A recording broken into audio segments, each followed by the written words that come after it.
केसरी बैलगाडा शर्यत संपन्न। अविनाश जोशी यांनी सांगितले की करमाळा तालुक्यातील देवळाली येथे भव्य अध्यक्ष केसरी बैलगाडा शर्यत संपन्न झाली। भारतीय जनता पार्टीचे जिल्हा सरचिटणीस गणेश भाऊ चिवटे यांच्या सन्मानार्थ अध्यक्ष केसरी भव्य बैलगाडा शर्यत मौजे देवळाली येथे मोठ्या आनंदमय वातावरणात संपन्न झाली। या बैलगाडा शर्यतीमध्ये जवळपास 300 बैलगाडा प्रेमींनी सहभाग घेतला होता। यामध्ये पूर्ण महाराष्ट्रामधून बैलगाडा प्रेमी हजारोंच्या संख्येने उपस्थित होते। ही बैलगाडा शर्यत देवळाली येथील छत्रपती प्रतिष्ठानच्या वतीने आयोजित करण्यात आली होती।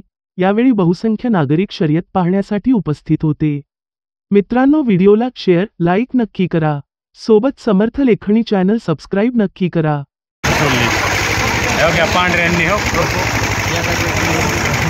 पांढऱ्यांनी तास सोडलंय, तास आले तरी आता सोडलंय त्यांनी आलेगावला जिंकला तरी कुठल्या पट्टीत गेलंय ते काळं आलं